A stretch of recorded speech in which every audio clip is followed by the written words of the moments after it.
All right, for our first circuit, we're gonna have 2 kettlebells or 2 dumbbells.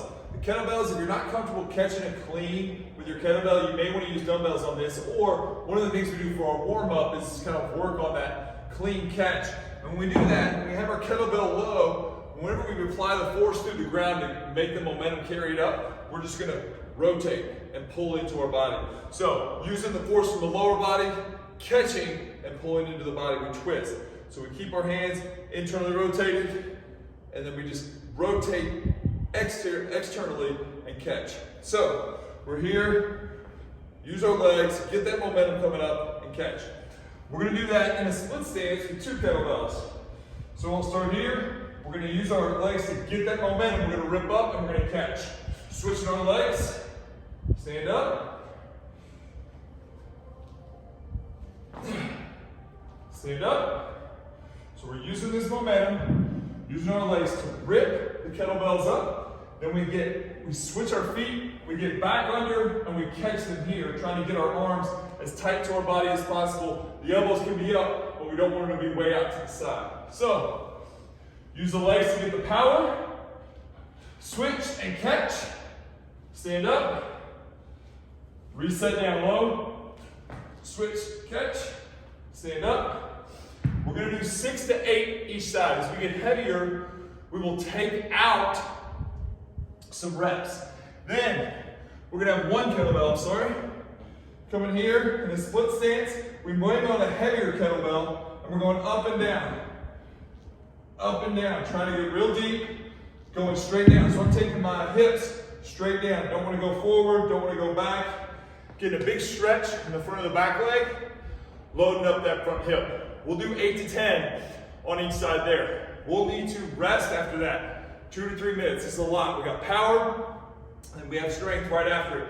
So this is a lot. Take 2 or 3 minutes after this before, and we're gonna do 4 total rounds of this.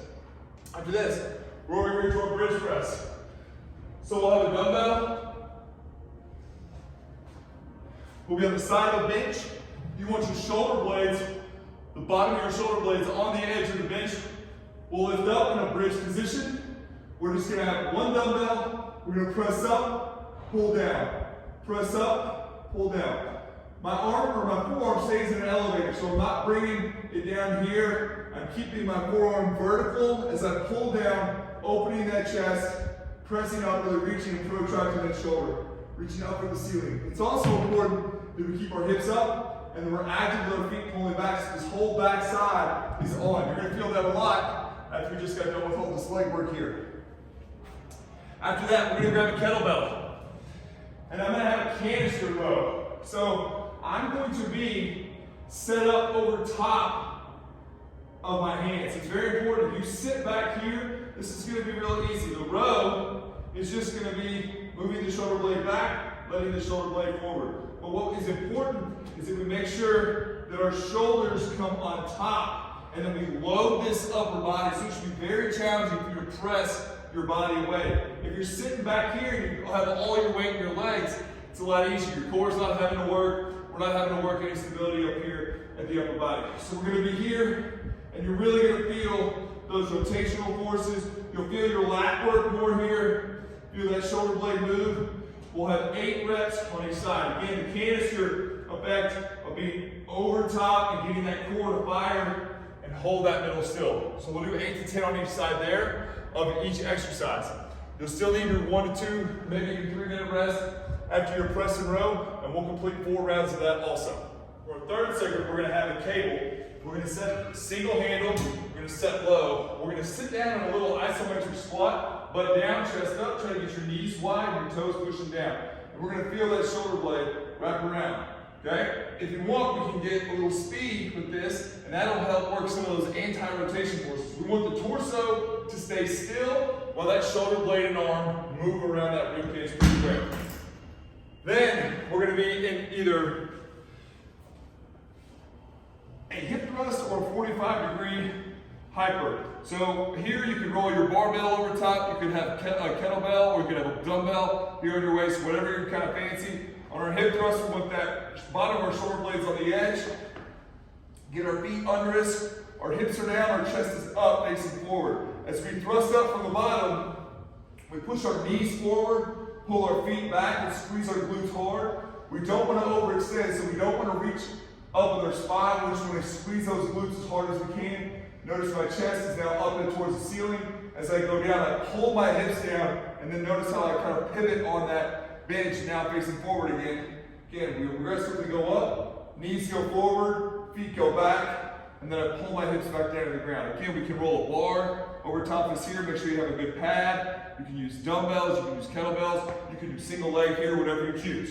Or you can do, and you can even add this into a 45-degree hyper, which we'll make right here. Our last deal is going to be overhead carries, or excuse me, offset carries. So we're going to be overhead with the lighter weight, heavy with the lower weight. Trying to keep my ribs down, my pelvis still. I'm driving up. I'm going to march about 50 yards, and then we'll switch. Heavy hand will become light. Light hand become heavy. And we're going to march again. We'll roll our 50 yards here. And then we'll switch again. And we're going to do 4 continuous sets of that, alternating 50 yards, 50 yards. So we're going to walk 200 yards.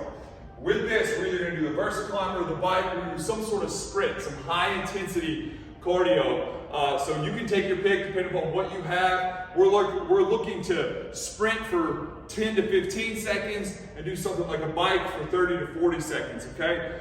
Sprint with a sled is great. You can throw a med ball overhead, that's great. You can throw med ball into a wall. Really something that's a max intensity for anywhere from 15 to 40 seconds is really what we're looking for, combined with the 4 sets of offset carries. And that'll finish this out. So we hope you have a great workout. If you have questions, let us know. If you want to come by and get one in with us live, we'd love nothing better. We appreciate you. We love you. Have a good workout.